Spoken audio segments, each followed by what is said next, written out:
Hi guys, so we've got the first in a series of Knitwear Rescue and we're going to be starting off with darning our socks. It's a really straightforward technique and I'm going to show you how.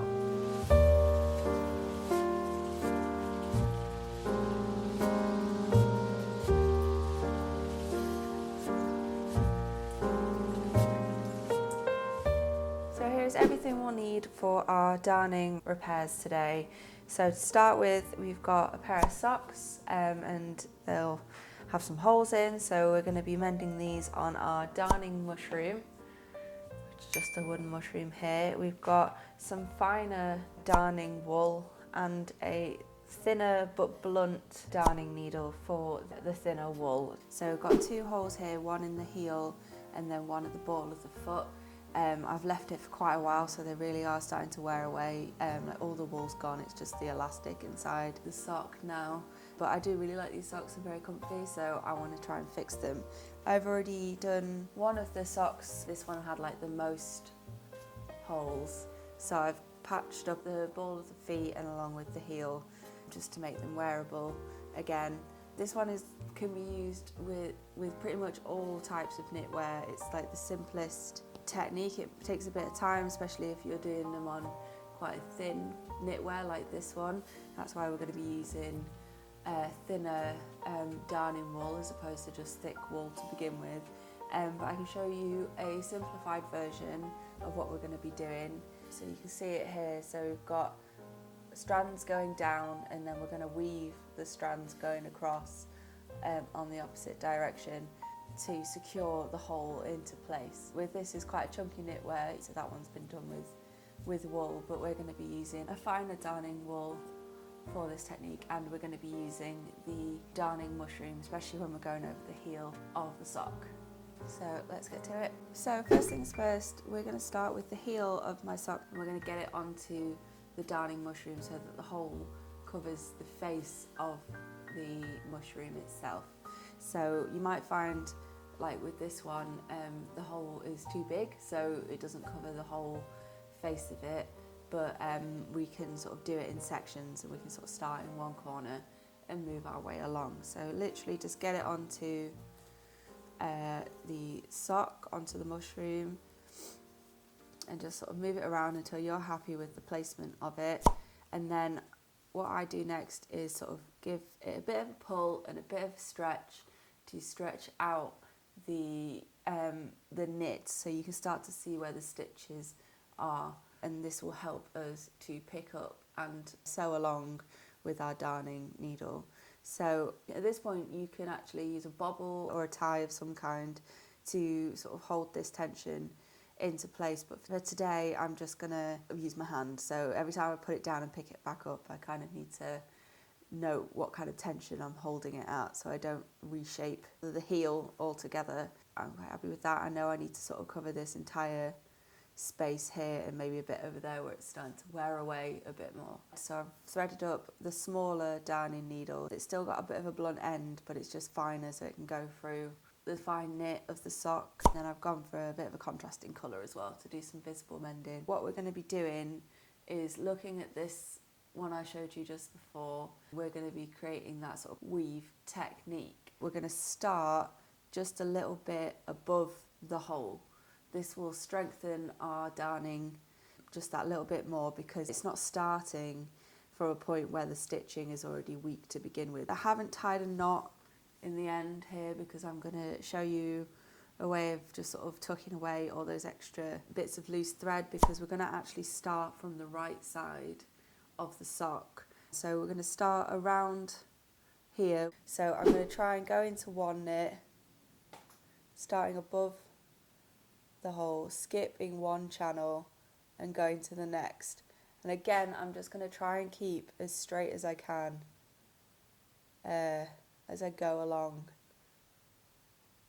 So if you're able to see that with the needle, I've sort of gone into one, skipped one and then gone into one. So it's just sort of pulling it through that way. And then I'm going to pull it all the way so that I've got a little bit of a tail left over, and then I'm just going to keep going, and then when I've reached the edge, I'm going to work my way back. So I'm just going back and forth, picking up one knit, skipping one and picking up the next, and doing my best to keep it straight as I go along.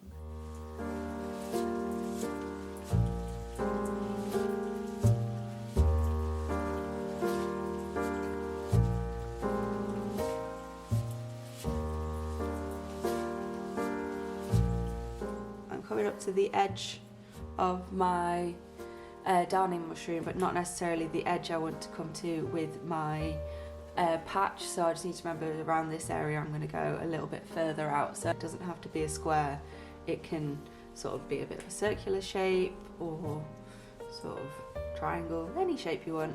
So now I need to work backwards, so I'm just going to pivot it round, trying to keep that same stretch tension along and then working my way back.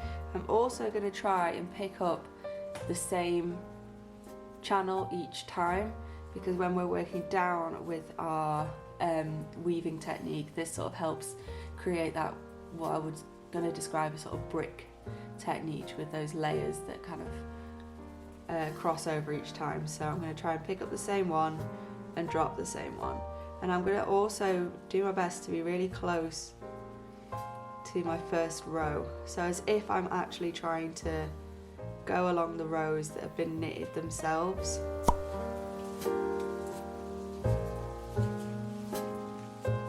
So I'm going to keep going until I've completely covered the surface area of the patch that I need to repair.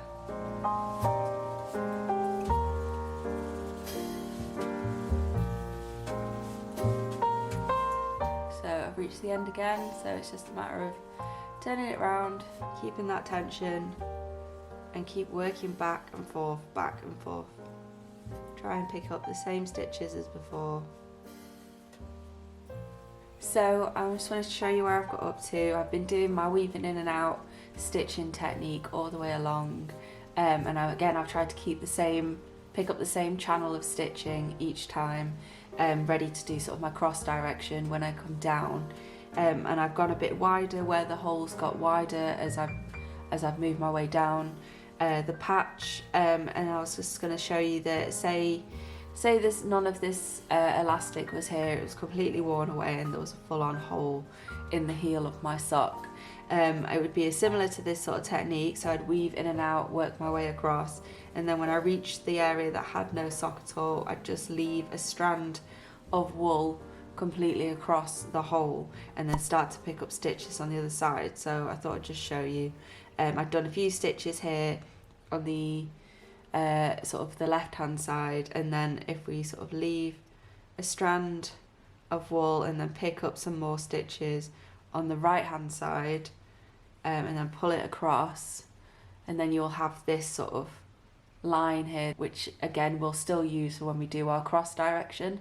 So you just be working along the patch that way, but for this one, because I've still got some of the actual sock to work with, I'm going to do that. So I'm going to keep weaving in and out of the sock itself. I don't think I'm going to make it back across the other way, so I'm just going to leave that bit there for later, for when we finished our patch. So what I'm going to do is I'm going to put it back that way round, and then I'm going to rethread my needle and start from this point just below and work my way across again. So I've now covered up most of my patch that covers the area on the darning mushroom, so there's still a little bit of patch down here, but I'm going to start doing the cross direction before I move it up to then carry on patching down here. You can see here, this is where I've run out of thread and I've started again, so I've still got these sort of dangle threads there on the side that I will just hold out of the way,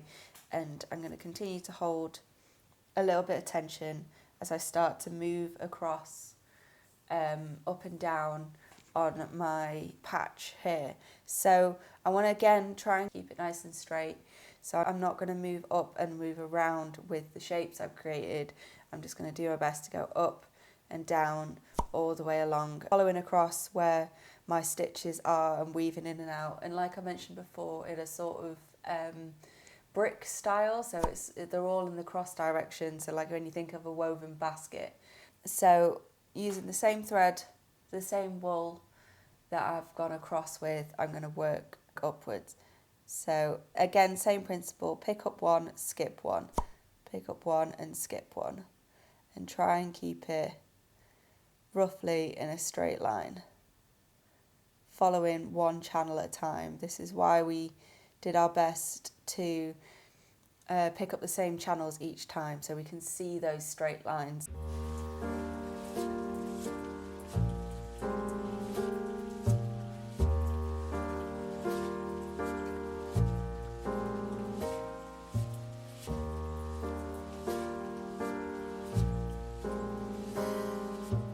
So I might not have anything to weave in and out of at this point, but it's still the whole pick up one, drop one. And again, still trying to follow the channels. So I'm roughly at my starting point, and then on the next row along, so if I've started with pick up one, I'm going to start with miss one. So where I can see that I've gone over on my last row, then I'm going under. If you just keep an eye on each row you do at a time, you'll be able to create this sort of weaving technique that will patch up our holes.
So there you go, that's one sock completely done.